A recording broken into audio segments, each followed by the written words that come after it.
nós damos continuidade às mensagens sobre a carta de Paulo aos Romanos. Hoje nós permanecemos no capítulo 1, embora creio eu estejamos na quinta mensagem. Vamos recapitular algo que vimos há 2 semanas para podermos então avançar. Há 2 semanas nós meditamos num trecho fundamental do capítulo 1, quando Paulo disse: "E assim quanto está em mim, estou pronto para também vos anunciar o Evangelho, a vós que estáis em Roma. Porque não me envergonho do Evangelho de Cristo." Nós vimos por 2 semanas que Paulo usa uma figura de retórica aqui. Quando ele diz "não me envergonho", ele está substituindo propositalmente a expressão "me orgulho". É a litotes ou litotes, por meio da qual Paulo diz que não se envergonha do Evangelho. Paulo sabe que o Evangelho de Jesus Cristo não goza popularidade entre os homens naturais, ou entre o homem natural, no meio do homem natural. Paulo sabe que o homem natural é contrário ao Evangelho. Ele sabe que o mundo ridiculariza, na verdade, o Evangelho. E vimos nessas 2 semanas que o mundo faz por causa da mensagem veiculada pelo Evangelho. O Evangelho proclama que aquele que nasceu na pobreza, que foi criado numa pequena aldeia, que foi treinado como carpinteiro, que foi crucificado em fraqueza e vítima do maior desamparo, o Evangelho proclama que aquele que, enquanto estava cravado no madeiro, era zombado por toda a turba, que o ridicularizava dizendo: "Aos outros salvou, salve-se a si mesmo, se é o Cristo, o escolhido de Deus." Isso aparece em Lucas 23:35. O Evangelho proclama que esse mesmo, que foi ridicularizado pela turba, ao 3º dia, Deus o ressuscitou dentre os mortos. Fato esse, como vimos nos domingos, não pode ser negado. E o Evangelho vai dizer que esse Cristo que morreu na cruz, como representante de todos os pecadores, é o mesmo que ressuscitou dentre os mortos para a justificação de todo aquele que crê. O Evangelho, portanto, é algo inconcebível para a mente do homem natural, para a mente de quem não foi regenerado, porque essa mente sequer reconhece a necessidade de um Salvador.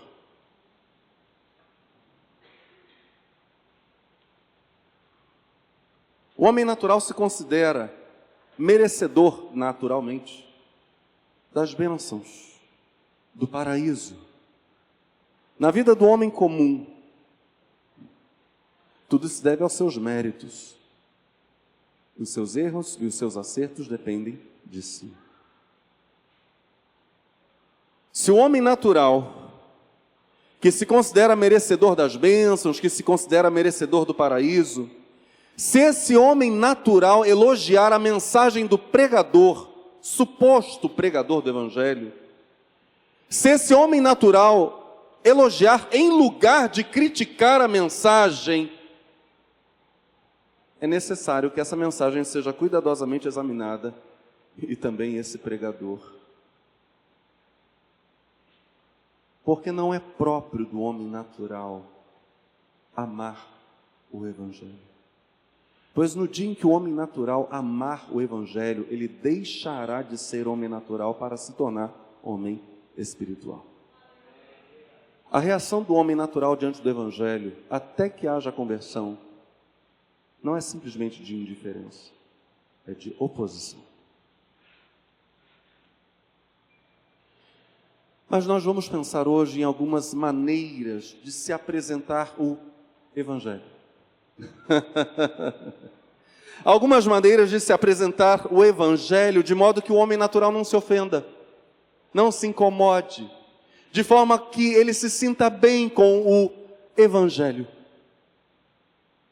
Estou falando, evidentemente, por isso fiz as aspas aqui, por mais de uma vez, estou me referindo, evidentemente, ao falso evangelho, acerca do qual também, é claro, que Paulo nem precisaria dizer que dessa coisa falsa ele não se envergonharia, porque disso Paulo se envergonharia. Qual é o evangelho que o mundo aceita de bom grado? Primeiro, o evangelho que apresenta Jesus Cristo como um herói, como um grande exemplo. Isso, naturalmente, não ofende ninguém. Aliás, o mundo até gosta disso. O mundo gosta de heróis. Cristo, nesse caso, ou a mensagem desse evangelho é bem vista, porque Cristo, nessa situação, é apresentado como um modelo exemplar, como alguém espetacular, como um grande herói. E as pessoas dizem, o homem natural diz, maravilha, ótimo, uau. Nessas condições, o que a pessoa realmente está dizendo é algo mais ou menos assim: bem, eu vou ser assim. É claro que eu consigo seguir isso aí. Eu só preciso me esforçar. Se eu me esforçar, serei uma pessoa melhor, merecedora da salvação. Eu vou seguir esse herói. Eu vou seguir esse grande exemplo, ele me inspira. Muita gente gosta desse tipo de proposta, não dá para se chamar isso de evangelho, mas ao longo da mensagem eu chamarei essas primeiras 4 falsas possibilidades de evangelho. Mas a gente tem que entender esse evangelho com E minúsculo, na verdade com todas as letras bem minúsculazinhas. Muita gente gosta desse tipo de proposta, porque ela é a uma só vez um desafio, mas também um elogio para o ego.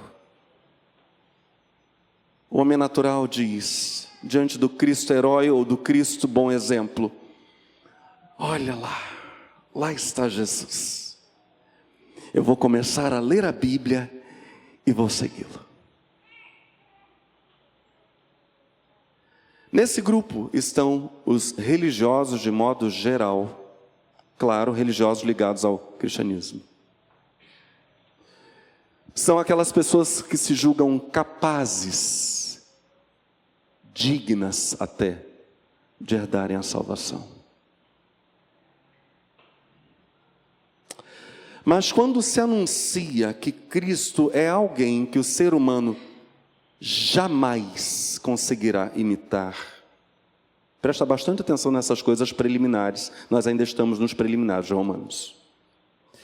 Mas quando se anuncia que Cristo é alguém, repito, que o ser humano jamais conseguirá imitar, evidentemente eu estou falando sobre o ser humano por si mesmo.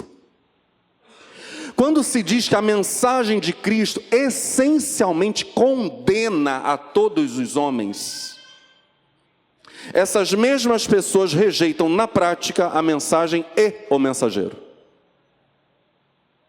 Elas não admitem, de fato, a questão fundamental, que é a miséria da raça humana e sua total necessidade do Salvador.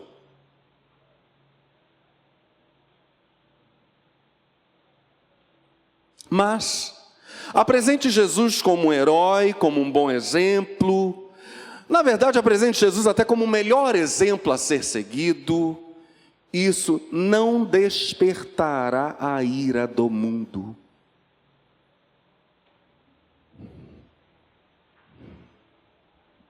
Instituições filantrópicas veem Jesus assim, também, como um bom exemplo moral. Ele é citado, por exemplo, nos Alcoólicos Anônimos, na APAI, nas aulas de sociologia, na psicologia. Jesus é apresentado como um belo exemplo de amor ao próximo. Esse é um evangelho que o mundo tolera, e tolera muito bem. Em segundo lugar, vamos para o próprio ensino de Jesus Cristo. Por alguns, o ensino de Jesus é apresentado simplesmente como o mais belo ensino do mundo. O Sermão do Monte é maravilhoso. Aliás, não apenas o Sermão do Monte, mas também os demais sermões de Jesus, as falas de Jesus são maravilhosas, são belas, são cheias de sabedoria. Observa que eu vou citar aqui, já estou no segundo item, segundo falso evangelho. Eu estou citando aqui 4 formas de se apresentar o evangelho de modo que o mundo não o rejeite, que não haja nenhuma irritação do mundo com esse suposto evangelho, mas eles contêm gotas de verdade. Eu não estou dizendo, por exemplo, que Jesus não seja o melhor modelo a ser seguido. Tampouco estou dizendo que Jesus não seja sábio e belo nas suas palavras. Claro que ele é, mas o evangelho não se prende a isso. E nós veremos o que de fato Paulo chama de evangelho. Nós não queremos filosofia, sociologia, psicologia, a gente quer evangelho. E o evangelho é de uma outra categoria, é uma outra coisa, e Paulo vai falar sobre isso. Então podemos prosseguir. O mundo gosta de um Cristo apresentado como sábio e belo. O mundo acredita, o homem natural acredita que pode simplesmente assimilar, por exemplo, o Sermão do Monte. Pode pôr em prática ensinos que aparecem lá no Sermão do Monte. Mas nós ainda teremos um tempo para examinarmos detidamente o Sermão do Monte, não será agora no estudo de Romanos. Entretanto, já podemos antecipar o seguinte: quando o Sermão do Monte é cuidadosamente examinado, quando o homem começa a perceber essas palavras de Jesus, bem-aventurados os pobres de espírito, aqueles que têm fome e sede de justiça, quando o ser humano encara a verdadeira exposição espiritual da lei, que é o Sermão do Monte, ele descobre que o Sermão do Monte apenas o condena.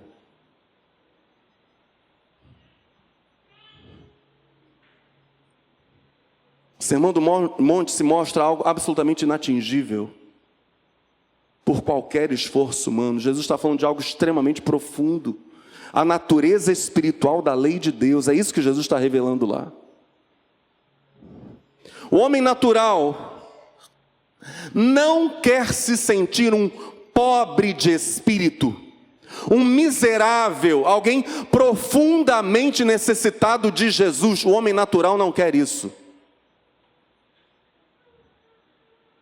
Martin Lloyd-Jones nos conta de um sermão que ele leu. Ele, um teólogo de mão cheia, lendo um sermão, evidentemente, de outro pregador.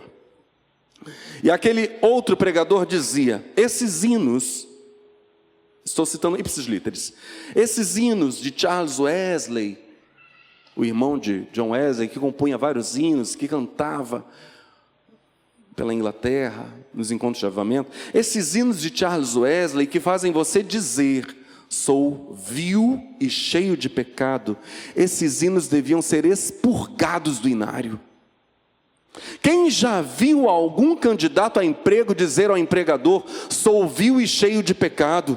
Se o fizesse, nunca conseguiria emprego. Imagine, é o que se espera que façamos, cantando essas músicas dizendo que eu sou um miserável necessitado da graça de Deus. Tire isso dos inários. Martin Lloyd-Jones estava lendo o sermão de um pregador que odiava, na essência, a mensagem do Evangelho. Porque a mensagem do Evangelho diz que o homem natural está naturalmente condenado. Se pregarmos o Evangelho como um belo ensino, ele nunca, ou quase nunca, incomodará alguém. O mundo não o odiará. E Jesus disse que o mundo odiaria o Evangelho. Se a mensagem de Cristo for apresentada como uma espécie de discurso nobre, moral, ético, uma filosofia de vida maravilhosa, se Jesus for apenas o poeta, um mestre refinado, tão refinado que o mundo não conseguiu suportar a grandeza do seu ensino, não conseguiu segui-lo, e do modo como fizeram, obrigando Sócrates a tomar cicuta, crucificaram Jesus. Se Jesus Cristo for apresentado apenas como isso, o Evangelho não é insuportável para o homem natural. Isso coloca Jesus apenas entre os sábios, os filósofos. Jesus se torna um deles, sendo admirado ao lado de todos eles juntos de igual modo. A propósito, seitas e religiões em geral veem Jesus assim. Jesus é visto como um grande mestre pelas seitas. Vou citar algumas, pouquíssimas é verdade. É o caso dos Mormons, a Igreja de Jesus Cristo dos Santos dos Últimos Dias, que é uma seita. É o caso das Testemunhas de Jeová. É o caso da maçonaria. É o caso até do islamismo. Jesus é apresentado assim, como um sábio, como um mestre. Isso é aceitável, olha só, isso é aceitável até mesmo para o Islã. Até o Islã aceita ver Jesus assim, não há problema. Jesus pode ser um filósofo, tolerável isso. O mundo esteve sempre cheio de muitos pensadores, não há problema. Em terceiro lugar, o Senhor Jesus pode ser apresentado simplesmente como alguém que pode nos ajudar nos nossos problemas. Terceiro falso evangelho. Você está com problema? Quem aqui tem problema? Temos aqui alguém com problema? Opa! Você está com problema?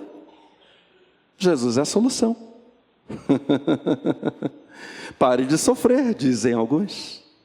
As finanças não vão bem, talvez a vida amorosa não está bem, você não evolui profissionalmente, algo está deixando você para baixo, algo está te aborrecendo. Venha a Cristo. Jesus vai acertar tudo, Jesus vai colocar tudo no lugar.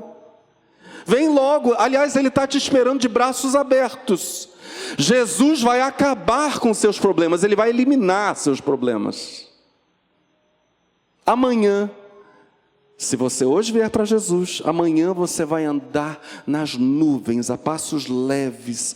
Você nem vai se reconhecer quando você olhar no espelho. Seus problemas vão desaparecer. Vem para Cristo.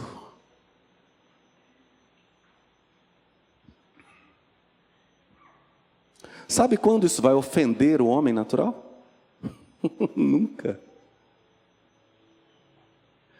Mas Paulo apresenta o evangelho que ofende, que agride, que incomoda, que perturba, que... A mensagem do evangelho causa um mal-estar generalizado. Isso não. Aliás, como uma mensagem desse tipo causaria mal-estar em alguém? Esse tipo de evangelho não ofende ninguém, evidentemente porque as pessoas têm problemas e querem ajuda. E aí está Jesus, pronto para auxiliá-las a qualquer momento. O que elas têm que fazer somente é vir até Ele, e Ele fará tudo por elas. Observa, a gente daqui a pouco está indo para o quarto falso evangelho. Observa que há muitas possibilidades de falsas conversões. Olha a seriedade dessas coisas que estamos examinando. A conversão genuína é de uma categoria específica de experiência. Nada disto aqui vai caracterizar conversão.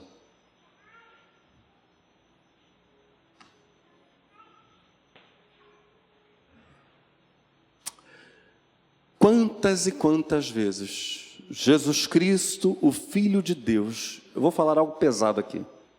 Jesus opera milagres hoje? Amém? Claro que sim. Hoje mesmo estava ouvindo, uma irmã mandou um áudio, um testemunho extraordinário, que aconteceu num culto de ceia aqui, sem ser neste domingo, na outra ceia. Talvez isso seja contado hoje ainda ou no próximo domingo. Extraordinário testemunho de cura durante a ceia. Jesus Cristo cura hoje. Entretanto, olha o que eu vou dizer. Infelizmente, por diversas vezes, em vários locais, Jesus Cristo, Filho de Deus, tem sido pregado como se ele fosse um simples milagreiro. Alguém capaz de ajudar as pessoas a resolverem as suas dificuldades, a solucionarem os seus problemas, a acertarem tudo na vida delas, a se tornarem felizes de uma vez para sempre. E o Evangelho não é isso. Isso não perturba ninguém, isso não ofende ninguém. Falsas igrejas, falsos pastores têm apresentado esse falso evangelho, frequentemente acompanhado de alguma barganha. O custo de se andar com Deus, nesses casos, é meramente expresso em reais. Quanto custa andar com Deus? Eu vou te dizer em reais quanto é. Essas falsas igrejas, esses falsos pastores, costumeiramente fazem isso.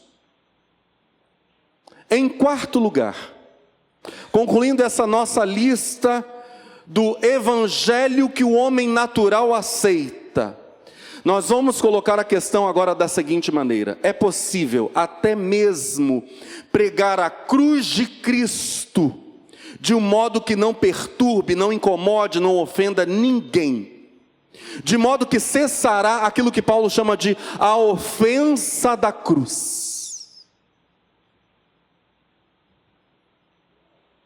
Até a cruz de Cristo pode ser tratada dessa maneira. Quando a cruz verdadeiramente é pregada, Paulo vai dizer que ela é uma pedra de tropeço para os judeus e é loucura para os gregos.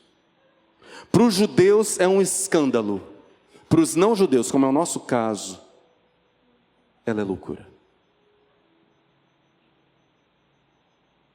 Por isso Paulo vai dizer que para abraçar o evangelho, o ser humano precisa se fazer louco para enfim se tornar realmente sábio.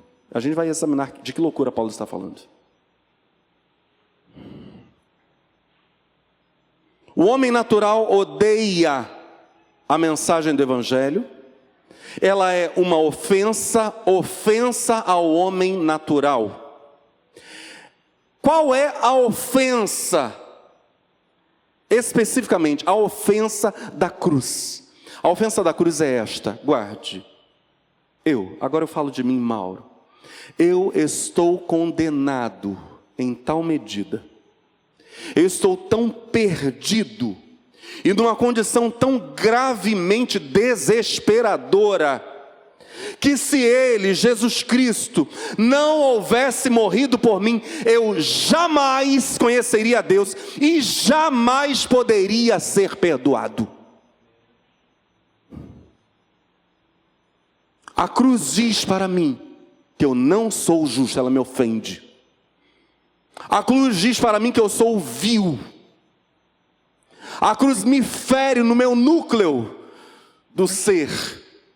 Ela diz que eu estou em desespero de causa, que eu sou inútil, mau, que eu não sou amigo de Deus naturalmente, que eu não sou herdeiro da salvação naturalmente, que naturalmente eu estou condenado. Quando nós dizemos em canção, sim, eu amo a mensagem da cruz, fazemos bem. Porque é verdade. Ela denuncia a corrupção total do gênero humano, oferecendo salvação. Mas como veremos hoje, ela oferece salvação para quem está desesperadamente perdido. Aleluia. É o evangelho, não é uma coisa, não é nem, presta muita atenção, não é nem a maneira de exposição, não é isso. É o próprio conteúdo da mensagem do evangelho que ofende o homem natural. Não é a forma da exposição, não se trata disso. O evangelho, ele próprio, produz uma reação de ofensa na carne humana. Ele fere a carne. Ele diz, você não é bom. Você não é esse poço de virtudes que você acha que você não é isso. Bem ao contrário.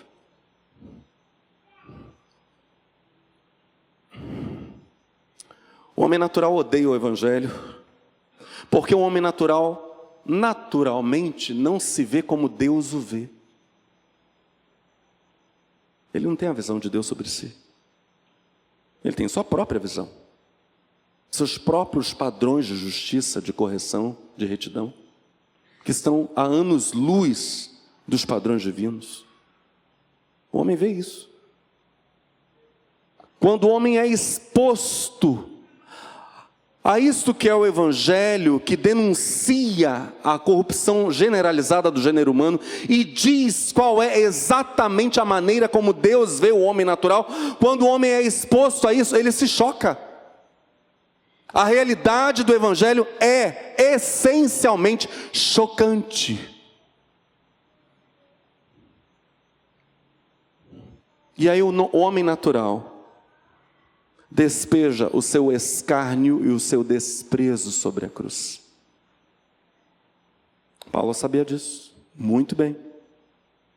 Paulo tinha experimentado em vários lugares o que era ser ridicularizado. Nós lemos, por exemplo, o encontro de Paulo com filósofos, grandes pensadores de Atenas, que no seu altar da sabedoria, digamos assim, começam a falar: que está dizendo esse tagarela? Quem é esse sujeito?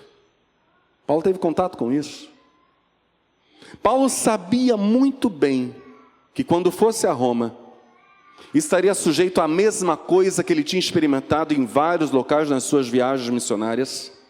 Ele sabia muito bem que o Evangelho produz, o verdadeiro Evangelho, produz esse ridículo, essa oposição. E aqui quero frisar algo com vocês.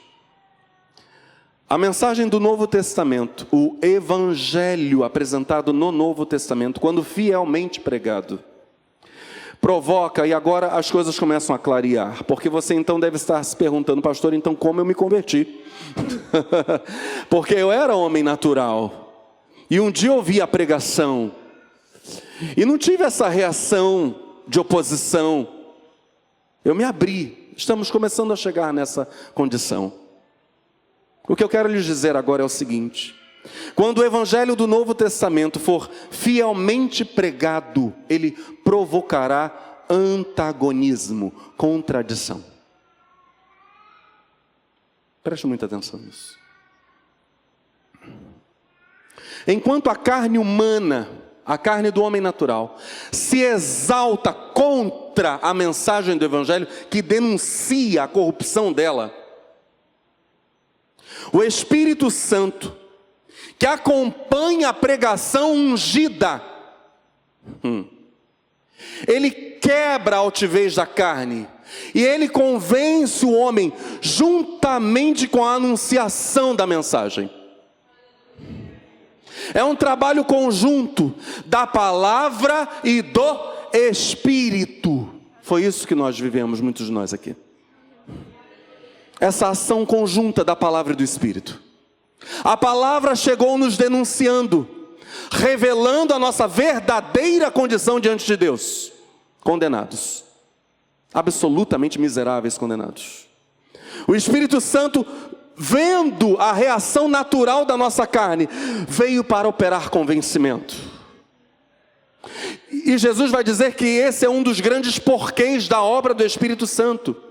Foi Jesus quem disse, o texto conhecemos muito bem, João capítulo 16, verso 8, quando Ele então vier, convencerá o mundo do seu pecado, da justiça, do juízo, do pecado, porque a humanidade não crê em mim. Ora, não crê como? Vamos associar essa fala de Jesus na parte A com a parte B. Na parte A ele diz, do pecado. Na parte B ele diz, porque a humanidade não crê em mim. Obviamente, não crê como aquele que, mediante o seu sacrifício, perdoa os pecados. O homem natural resiste a isso. Essa é a reação da carne natural. Mas o Espírito Santo vem.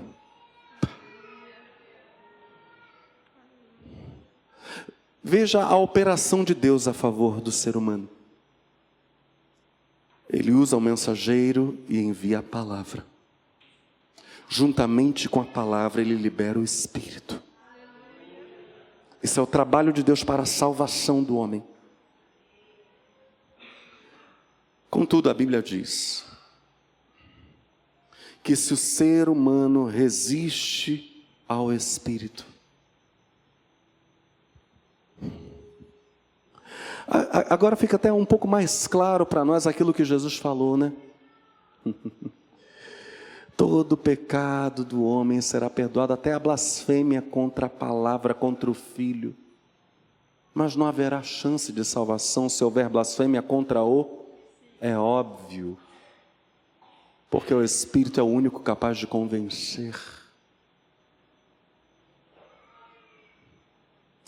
Se o ser humano resistir à palavra, porque essa é a reação natural, ainda há uma segunda chance, porque Deus opera juntamente com a palavra, liberando o seu Espírito para convencimento.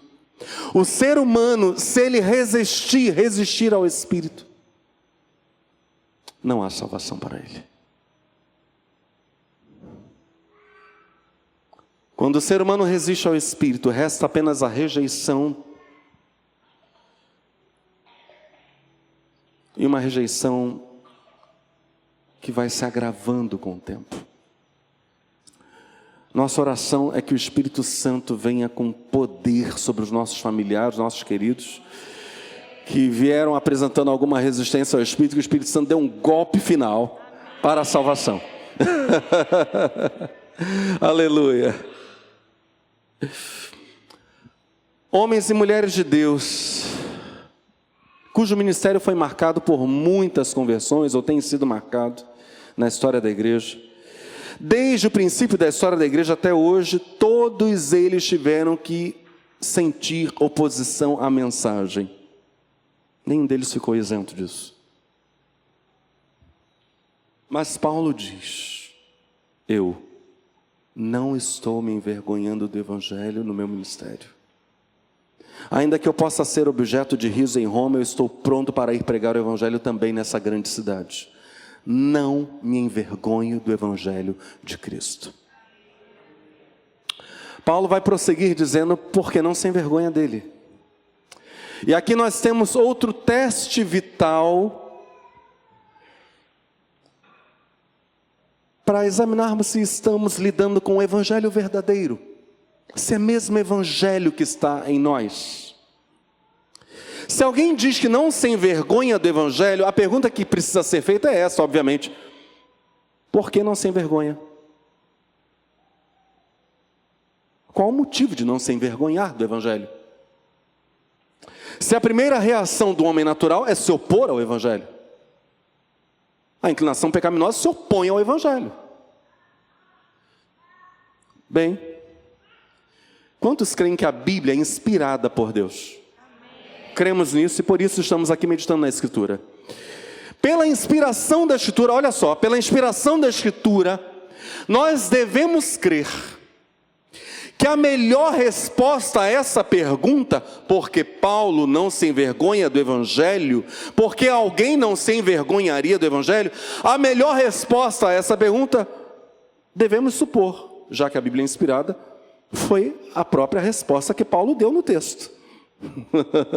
A continuação do texto será então a melhor resposta. Mas há certas respostas que revelam certa incompreensão do que seja o caráter genuíno do Evangelho. Poucas coisas são tão reveladoras sobre a nossa compreensão do Evangelho do que os motivos, poucas coisas são, do que os motivos que em geral as pessoas apresentam para não se envergonharem dele. Por que você não se envergonha do Evangelho? Não reaja a isso que eu vou dizer agora. Quantos de nós já ouvimos ou já até dissemos algo assim? Eu tomei a minha decisão por Cristo faz tantos anos e nunca me arrependi. Eu aceitei a Jesus há tantos anos e nunca me arrependi. Glória a Deus. Quem diz isso, ao dizê-lo, não está se envergonhando do Evangelho. Mas a pergunta é, qual o motivo? O motivo está na própria declaração da pessoa. Tomei a minha decisão por Cristo há tantos anos e nunca me arrependi. Obviamente, isso quer dizer que, como todos estamos familiarizados com esse tipo de construção frasal, isso quer dizer que o Evangelho de Cristo trouxe paz, felicidade, libertação, cura, em vários aspectos da vida da pessoa. Aleluia! Esse testemunho é plenamente válido, mas o Evangelho é mais que isso. Olha a resposta que Paulo dá no texto. A maior razão para não nos envergonharmos do Evangelho precisa ser a maior, não a única, a maior. O caráter peculiar do próprio Evangelho. Aquilo que é exclusivo do Evangelho. É a maior glória que ele possui. O maior motivo, a maior razão para não nos envergonharmos do Evangelho, evidentemente, é aquilo que se apresenta como singular. A história não termina com a gente ter sido curado.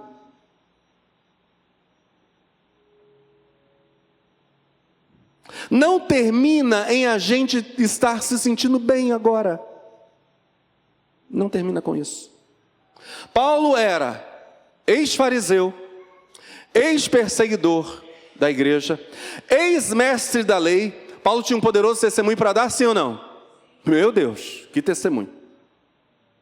O que aconteceu no caminho de Damasco? Quem ele viu? Jesus. Ele vai dizer isso, eu vi Jesus. Mas ele diz: não me envergonho do Evangelho. Amém? Aleluia. Aí nós olhamos para ele e perguntamos: por que, Paulo? Diz para nós o motivo. E ele completa: não me envergonho do Evangelho, porque é o poder de Deus para a salvação.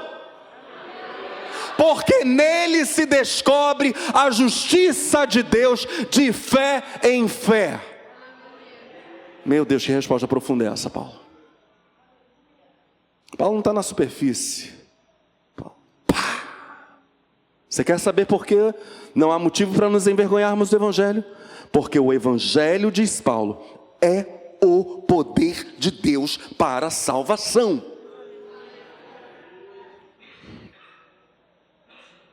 Pensemos num perigo real. Se uma pessoa disser as palavras que eu vou dizer agora, eu vou citar as palavras. Pense no perigo real. Que reações ela poderá obter se ela apenas disser isso que eu vou dizer? As palavras são estas: creio em Cristo já faz algum tempo. Não me envergonho disso. Nunca me arrependi. E vou te dizer o porquê. Eu tenho sido muito mais feliz do que desde quando eu comecei a crer. Eu durmo melhor. Eu não brigo como eu brigava. As pessoas dizem que me acham mais alegre, mais feliz. Eu não faço certas coisas erradas que eu costumava fazer. Esse é o motivo, essa é a razão pela qual não me envergonho do Evangelho. Ele fez tudo isso por mim.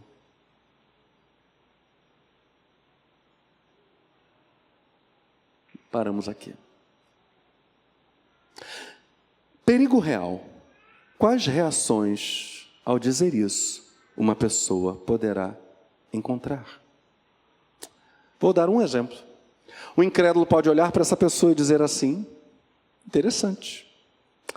Amanhã à noite eu vou à reunião do grupo religioso A ou B ou C, porque eu ouvi que lá as pessoas também dão testemunhos maravilhosos de mudança na vida. Eu não vou citar aqui as religiões, poderia citar várias. Na verdade, poderia citar qualquer uma. Nós poderíamos percorrer por todas as seitas aqui e perceber que, pelo menos no início da vida dentro de uma seita, todas elas oferecem bem-estar.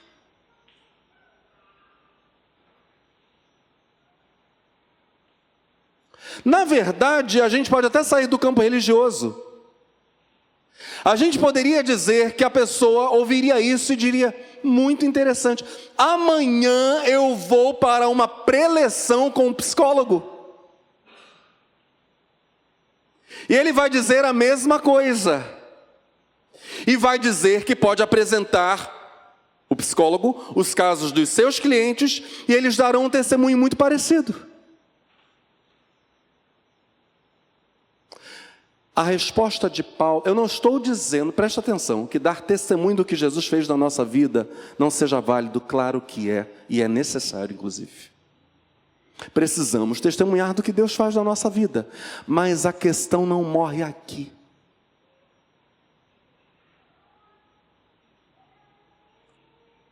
Vamos agora considerar a resposta de Paulo. A grande resposta de Paulo. Não me envergonho do Evangelho de Cristo. Primeiro, ele tinha dito lá no verso 1, porque o Evangelho é o Evangelho de Deus. É o poder de Deus, é a dinâmica de Deus, é o pleno conteúdo da salvação. É o verdadeiro e único caminho da salvação. É caminho certo, é caminho revelado por Deus, é justiça proveniente do próprio Deus. A origem dessas coisas não é a mente humana, não é a elucubração humana, não é nada disso. Deus é a origem. Eu não me envergonho disso, porque isso nasceu do coração de Deus. E Paulo introduz nessa resposta, nos versos 16 e 17 de Romanos 1, que estamos examinando agora, grandes palavras, quase todas as grandes palavras da doutrina cristã. Eu vou pedir para você repetir essas palavras comigo. Diga: fé, poder, justiça, salvação.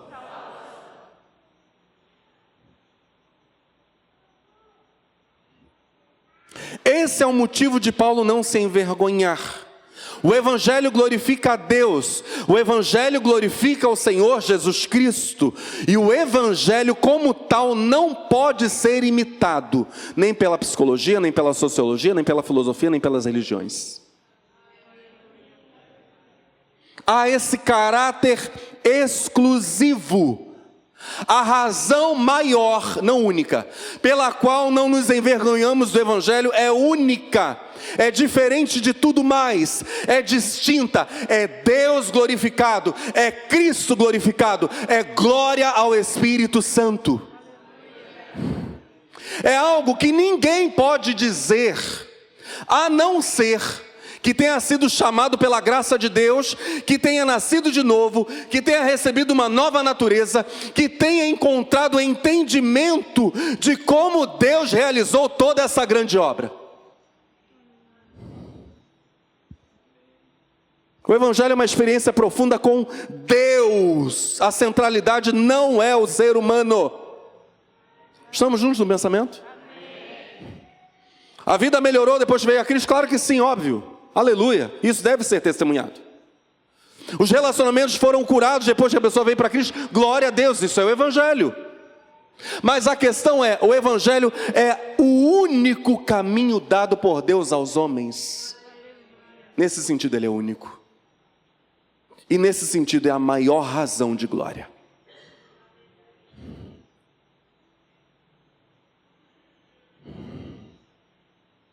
Eu gostaria que você recitasse comigo Romanos capítulo 1, versos 16 e 17. Nós ainda estamos introduzindo o tema de Romanos.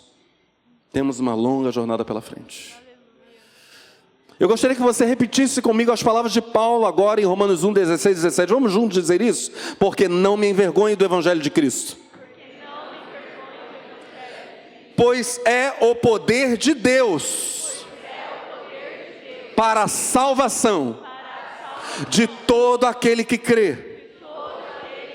Primeiro do judeu e também do grego, porque nele se descobre a justiça de Deus, de fé em fé, como está escrito, mas o justo viverá da fé. Aleluia, aleluia, aleluia. Vamos à parte final da mensagem. Esses dois versículos, 16 e 17, são absolutamente cruciais para que possamos entender a carta de Paulo aos Romanos. Eles são fundamentais. E por isso a gente vai gastar tempo com eles, esses dois versos. Eles são uma super, hiper, ultra síntese da epístola inteira. Essencialmente, todo o tema de Romanos aparece aqui nesse verso 16, que tantas vezes estamos citando nessas 5 primeiras mensagens. Porque não me envergonho do Evangelho de Cristo, pois é o poder de Deus para a salvação de todo aquele que crê, primeiro do judeu e também do grego. Os 16 capítulos de Romanos estão sintetizados nessas palavras, como veremos. No verso 17, verso seguinte, porque nele, no Evangelho, se descobre a justiça de Deus de fé em fé, como está escrito, mas o justo viverá da fé. Nesse verso, Paulo começa a desdobrar o tema do Evangelho. Depois, a partir do verso 18, ele inicia uma análise meticulosa, tema por tema. E nós vamos fazer juntos essa jornada. Quando estamos animados para isso. As palavras que Paulo emprega nesses 2 versículos são de absoluta, de essencial importância para nós. E agora nós vamos começar a considerar, creio que não terminaremos hoje ainda, uma por uma, as grandes palavras dessa epístola que se acham nesses 2 versículos. A nossa preocupação é a seguinte: se nós não captarmos isso agora, logo no início, porque ainda estamos na 5ª mensagem sobre Romanos, nós teremos grande dificuldade para prosseguirmos mais acelerados nos próximos capítulos da carta.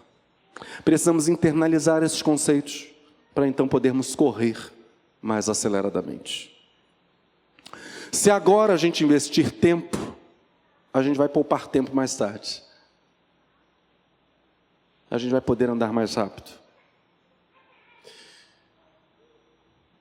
Quais são os motivos pelos quais Paulo, então, não se envergonha do Evangelho, mesmo em Roma, a capital do mundo?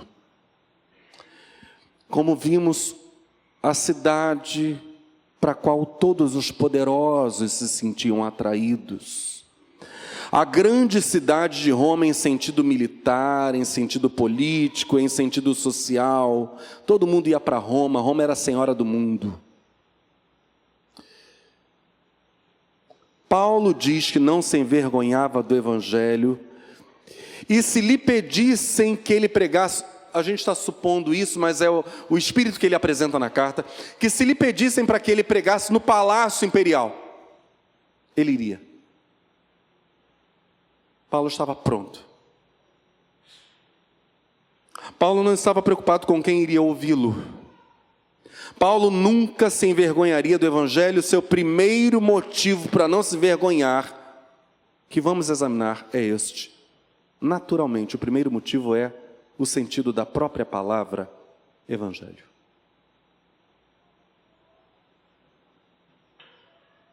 Evangelho. Nós sabemos que evangelhos são boas novas, boas notícias. É uma nova alegre. De longe, a mensagem mais maravilhosa e mais assombrosa que o ser humano pode ouvir é o Evangelho. De longe, a mensagem mais maravilhosa, mais assombrosa que o homem pode ouvir é essa coisa chamada Evangelho. Assimile isso. Digira isso que a gente está falando agora.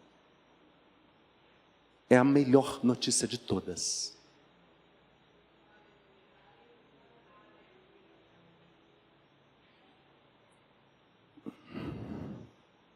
As palavras de Jesus não se encontram em todos os textos do Novo Testamento, isso é óbvio, nós sabemos muito bem disso. Mas ainda assim, Paulo apresenta o Evangelho de Cristo. Ele diz precisamente, não me envergonho do Evangelho. E ele já tinha deixado claro, no início do capítulo, que era o Evangelho de Deus, o Evangelho de seu Filho. No versículo 1, Paulo tinha dito que era o Evangelho de Deus, o tema da carta. Ele agora volta a dizer, e aí nós temos em mente, bem, Paulo está falando do Evangelho de Deus. Ele volta a dizer isso no verso 16, está falando do Evangelho de Deus.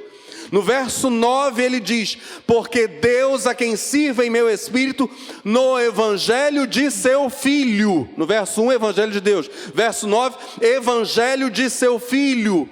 Paulo está especificando, é o Evangelho do Filho do Deus eterno. Essa é a mensagem de Paulo. Essas são as boas novas ligadas à eternidade. A boa notícia do Filho do Deus eterno. Paulo não se envergonha jamais disso. Ele é um arauto, ele é um porta-voz da notícia mais gloriosa, mais majestosa, mais emocionante inclusive. Meus irmãos, nós dissemos há pouco 4 tipos de falso evangelho. Num deles, Jesus é apresentado como sábio. No outro, Jesus é apresentado como solucionador de problemas. No outro, Jesus é apresentado como herói, como exemplo a ser seguido, e por aí vai. Vocês sabem que o Senhor já pôs no meu coração canções que exaltam Jesus. Uma delas é Meu Maior Prazer, tua beleza me extasia e me faz cantar. Jesus, meu precioso, Jesus, meu precioso, Jesus maravilhoso. Essa canção, quero sonhar os teus sonhos, meu Deus, e ver quão grande tu és, e outras canções. Morto por mim, o meu pecado cancelaste na cruz. Todas essas canções, de um modo geral, são canções cristocêntricas. Aliás, essa é uma marca dessas canções. Várias delas. Todas ou quase todas. Cristocêntricas. Eu sou absolutamente apaixonado pelo meu Jesus. Mas eu preciso fazer uma advertência aqui.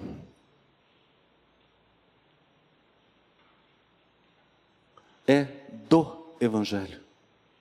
É próprio do Evangelho.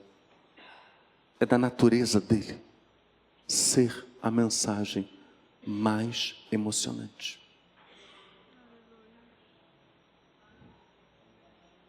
Assimile isso.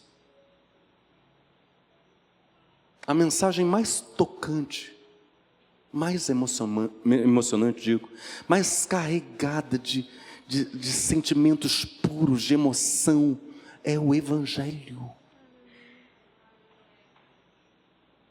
Não é seu neto nasceu, meu netinho nasceu. Não é isso. Isso é lindo, maravilhoso. Nasceu meu filho, isso é maravilhoso. Meu Deus, é maravilhoso. Ainda quero ter a experiência de sangue mesmo, né? Do neto. Tenho os meus netinhos do coração maravilhosos que eu amo de paixão. É uma experiência extraordinária, mas existe a mais emocionante mensagem do universo, que é o Evangelho.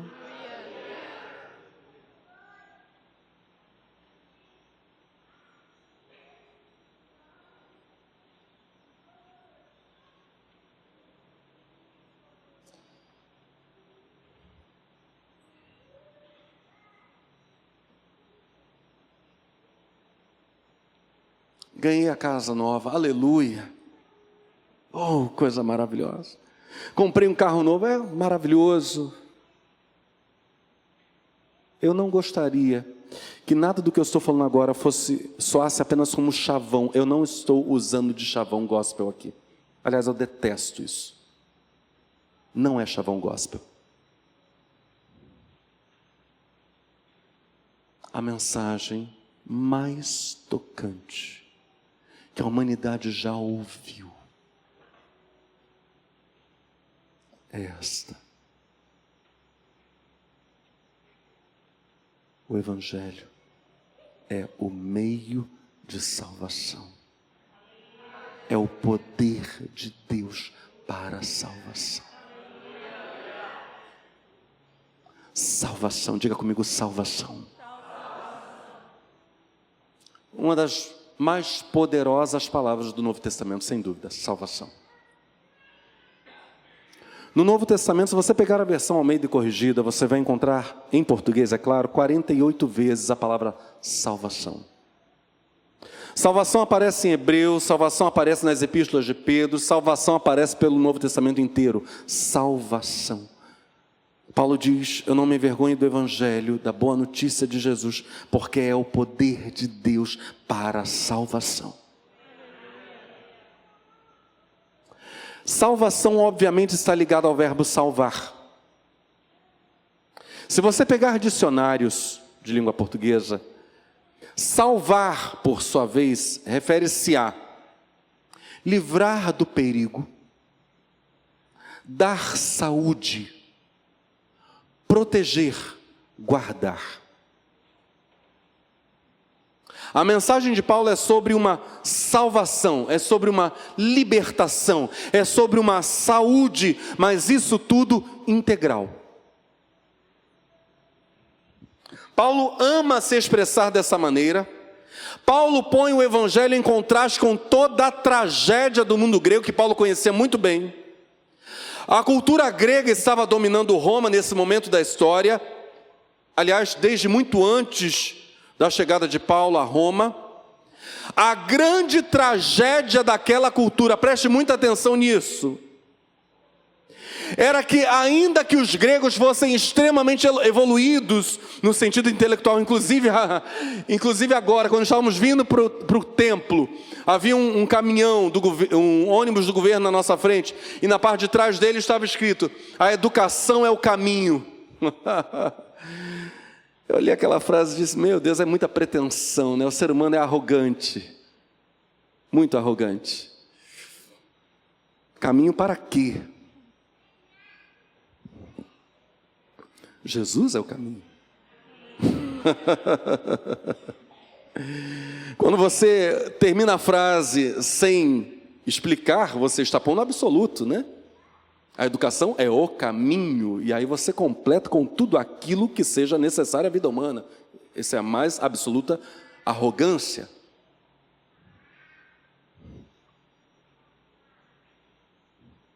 Paulo olha para a cultura grega elevada, intelectualmente esplendorosa, mas ele sabe de uma coisa, como filósofo que ele também era: toda a filosofia grega não levava o interessado meramente na filosofia a parte alguma.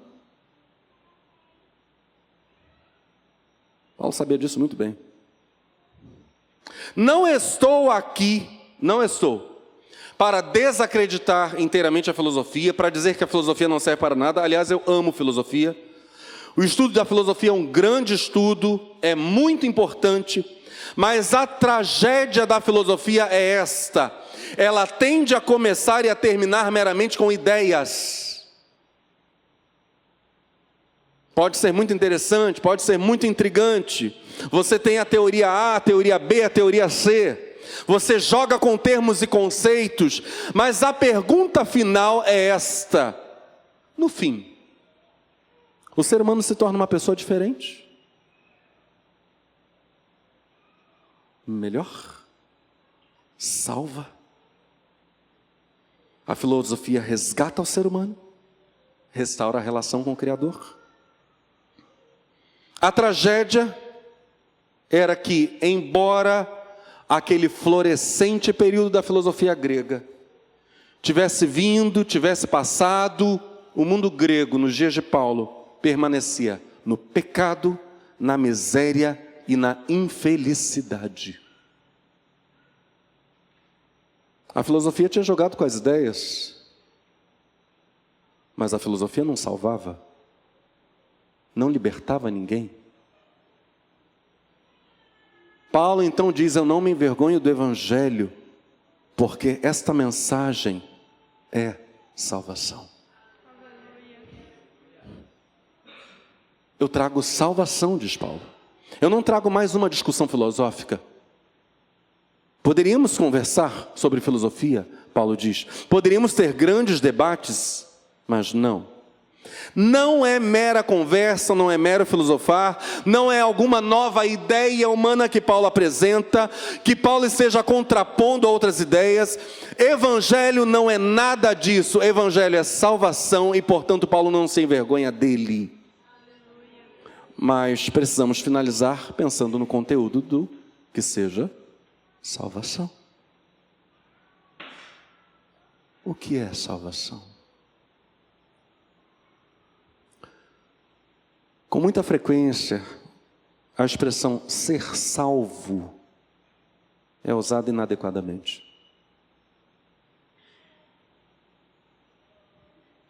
Às vezes só se refere a uma pequena parte dessa coisa maravilhosa que é a salvação, dando-se a impressão de que essa pequena parte é a totalidade da salvação, mas a salvação é mais que isso. Eu quero ver com vocês, nessa parte final da mensagem de hoje, apenas um ponto sobre o que seja a salvação.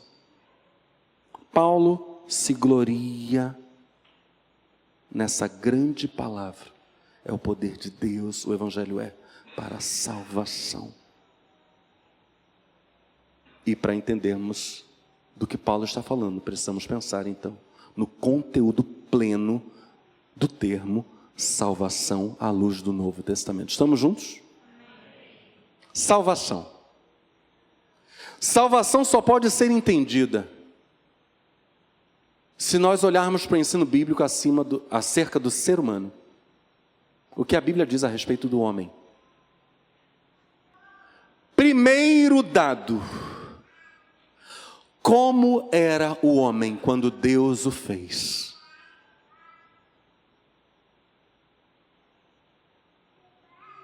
Se nós não soubermos o conceito de Deus sobre o homem, esse homem que saiu das mãos de Deus, que foi colocado perfeito num paraíso terrestre por esse mesmo Deus, nós não entendemos salvação.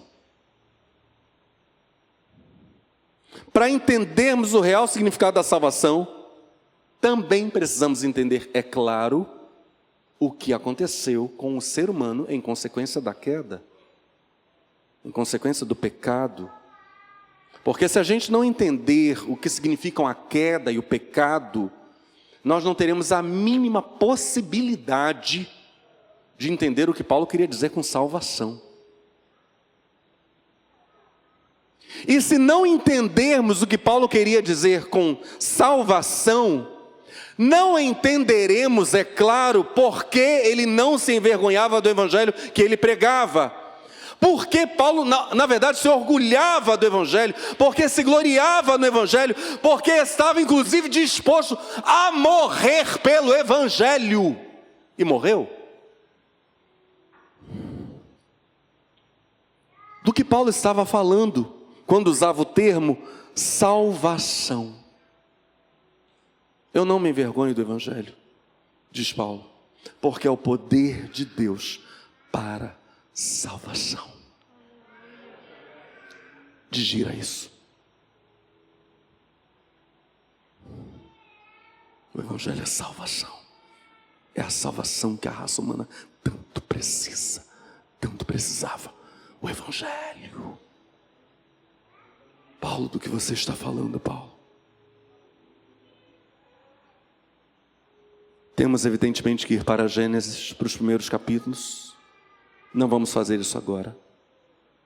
Não podemos, na verdade, largar o livro do Gênesis, mais especificamente os 3 primeiros capítulos de Gênesis.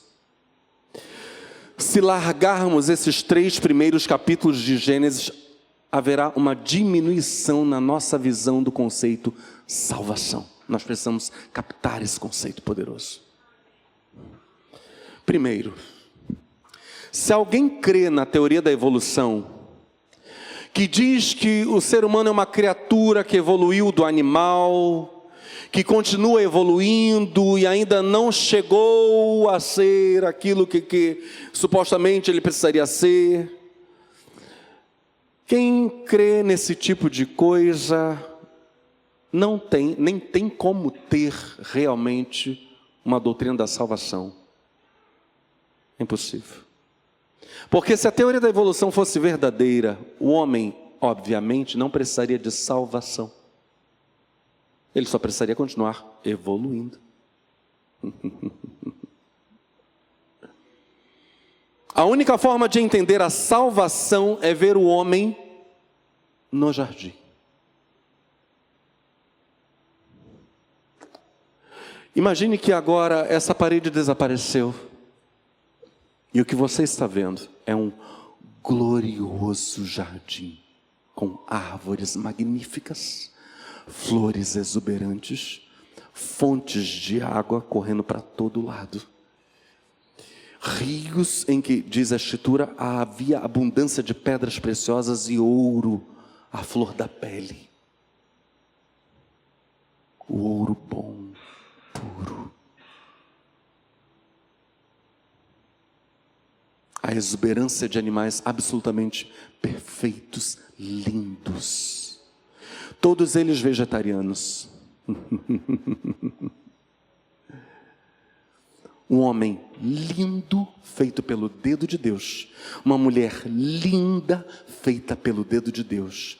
Absolutamente perfeitos, sem a mancha do pecado.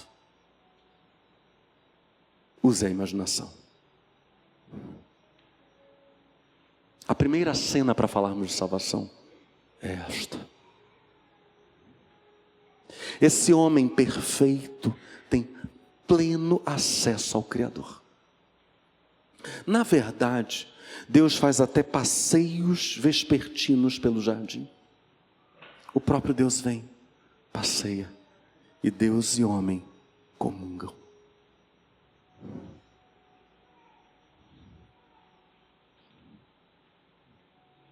Perfeito, imaculado, lindo, puro, bom. Esse é o estado original do homem. Todos os pensamentos desse homem são perfeitos. Ele não tem pecado. Não há maldade alguma nele. A relação dele com sua mulher é absolutamente perfeita. Tipo nós, amor.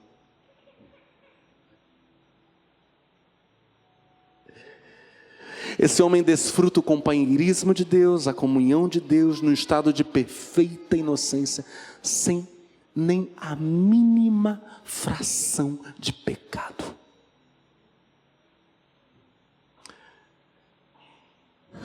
Isso nos escapa, né, gente? Isso nos escapa. Isso é glorioso demais. Mas ele é tentado e cai.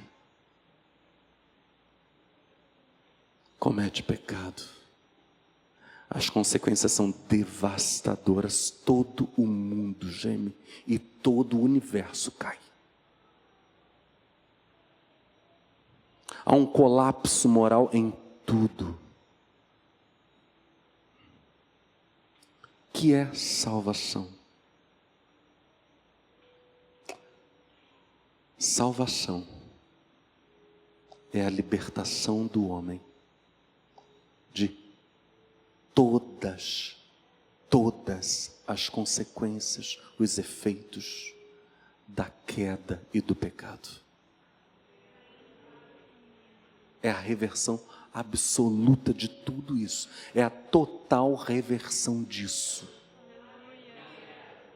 Salvação.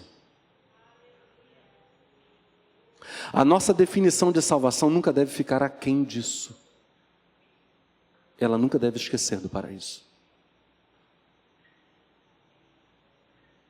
Salvação é a plenitude, diga comigo, salvação é a plenitude da libertação de todos os efeitos da queda e do pecado.